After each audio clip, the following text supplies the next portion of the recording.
Hello students, science में हम chapter 4 sorting materials into groups के बारे में स्टडी कर रहे हैं। लास्ट टाइम स्टूडेंट्स हमने स्टडी किया था कि हमारे आसपास के जो ऑब्जेक्ट्स हैं वो कई तरह के मटेरियल से बने होते हैं।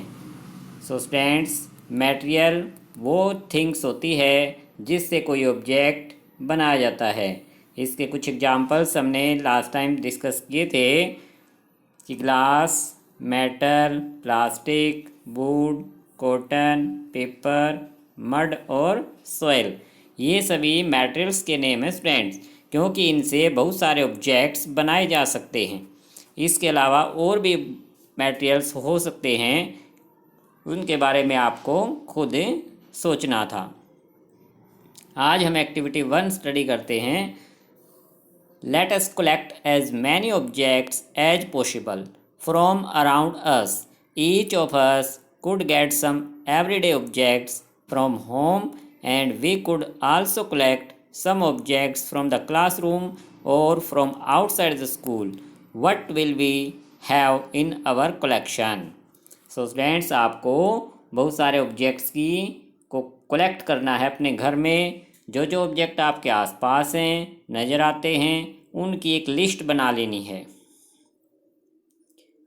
उस लिस्ट में क्या क्या शामिल हो सकता है? Chalk, pencil, notebook, rubber, duster, ए हैमर, हथौड़े को कहते हैं, nail, shop, spoke of wheel, bat.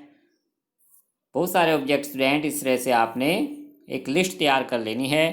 Match box, salt, potato. We can also list objects that we can think of but cannot bring to the classroom. For example, wall, trees, doors, tractor, road. So students, anything, कोई भी object आप अपनी list में शामिल कर सकते हो। Now students, अब इन ऑब्जेक्ट्स को हम सेपरेट करेंगे, शॉर्टिंग करेंगे, ग्रुप में डिवाइड करेंगे। Separate all objects from this collection that are made from paper और wood। कि हमें सेपरेट करने हैं वो ऑब्जेक्ट जो पेपर या वुड से बने हैं। This way we have divided all objects into 2 groups. So student, इस तरह से हमारे सभी ऑब्जेक्ट्स के 2 ग्रुप्स बन जाएंगे। One group has the objects that are made from paper और वुड। कि एक ग्रुप में क्या शामिल होंगे? वो ऑब्जेक्ट जो पेपर या वुड से बने हैं, या तो पेपर से बने हों या वुड से, उनको एक ही ग्रुप में शामिल किया गया है। While the other group has the objects that are not made of these materials। और अदर ग्रुप्स यानी सेकंड ग्रुप्स में स्टूडेंट्स ऐसे ऑब्जेक्ट हमने लेने हैं जो कि not made of these material, यानी पेपर और वुड से ना बने हों, ऐसे ऑब्जेक्ट सेकंड ग्रुप में रखने हैं। तो इस तरह से स्टूडेंट्स आपको 2 ग्रुप बना लेने हैं। Similarly we could separate the things that are used for preparing food. दूसरा तरीका भी अपना सकते हैं, क्योंकि स्टूडेंट जो ग्रुप्स हैं वो किसी भी बेस पर बनाए जा सकते हैं। कि सेपरेट कर सकते हैं हम उन ऑब्जेक्ट्स को जो कि फूड प्रिपेयर करने में यूज होते हैं। जैसे स्टूडेंट्स, मान लो हम एक ग्रुप बना रहे हैं जो पेपर और वुड से बनने वाले जो ऑब्जेक्ट हैं वो अगर हमें फाइंड करने हों, तो स्टूडेंट्स इसमें हम क्या शामिल करेंगे? पेंसिल, क्योंकि वुड से बनती है, नोटबुक पेपर से बनती है। तो इस तरह से स्टूडेंट्स ऐसे ऑब्जेक्ट फर्स्ट ग्रुप में आ जाएंगे। बैट वुड से बनता है, जो पेपर एंड वुड से बनने वाले हैं वो हम फर्स्ट ग्रुप में रख लेंगे, और बाकी जो ऑब्जेक्ट्स बच जाएंगे वो सेकंड ग्रुप में आ जाएंगे। जैसे ट्रीज़ हैं, ट्रीज़ तो वुड ही होता है, वुड का ही टाइप है। डोर्स हैं, वुड से बनता है। और बाकी जो ऑब्जेक्ट बच गए स्टूडेंट्स वो सेकंड ग्रुप में हम शामिल कर सकते हैं। सेकंड जो ग्रुप बताया था कि सेपरेट करें इनको, जो कि फूड प्रिपेयर करने में यूज होते हैं, यूज फॉर प्रिपेयरिंग फूड। तो इसमें हम कौन से ऑब्जेक्ट ले सकते हैं इस लिस्ट में से जो फूड को प्रिपेयर करने में यूज होते हैं।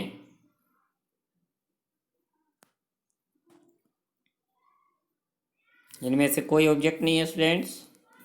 अब इसमें देखते हैं मैथ साल्ट। साल्ट ले सकते हैं, साल्ट फूड प्रिपेयर करने में यूज होता है। पोटैटो फूड प्रिपेयर करने में यूज होता है। तो इस तरह से स्टूडेंट्स हमें ग्रुप बनाने आने चाहिए। जो भी बेसिस दिया गया है उसी बेसिस पर हम ऑब्जेक्ट्स का ग्रुप बना सकते हैं। नाउ स्टूडेंट्स आगे स्टडी करते हैं। Let us be a little more systematic, list all objects collected in table 4.1, try to identify the materials that each one is made of. कि हम टेबल 4.1 में इन ऑब्जेक्ट का जो कलेक्शन है उसको एक सिस्टमेटिक तरीके से लगाएंगे। ट्राई करेंगे कि किन मटेरियल से वो ऑब्जेक्ट बनते हैं।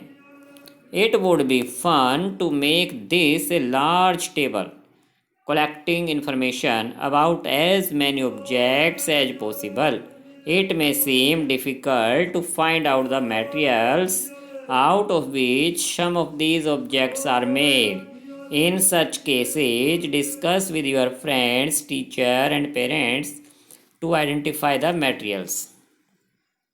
So students, table 4.1 में जिसका हेडिंग है objects and materials they are made of, कि हमें फर्स्ट कॉलम में ऑब्जेक्ट्स के नेम लिखने हैं, सेकंड कॉलम में materials they are made of, कि जिस मटेरियल से वो ऑब्जेक्ट बनते हैं उन सभी मटेरियल्स के नेम। तो आपको इस टेबल को अपनी रफ नोटबुक में बनाना है, फिर में बनाने की आवश्यकता नहीं है।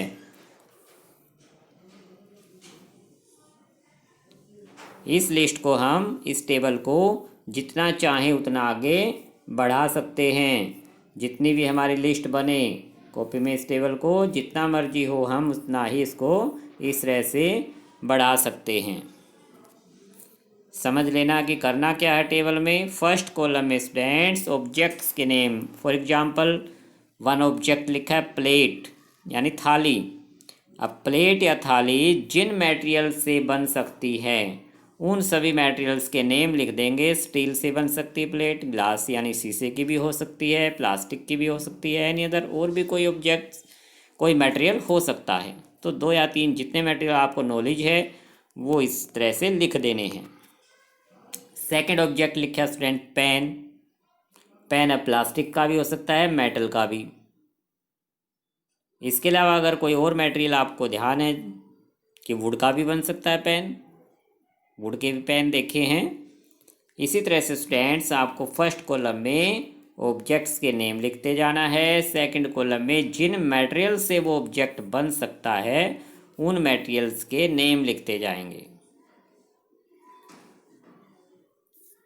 तो आज आपको एक्टिविटी 1 कर लेनी है, जिसमें टेबल 4.1 को आपको रफ नोटबुक में बनाना है।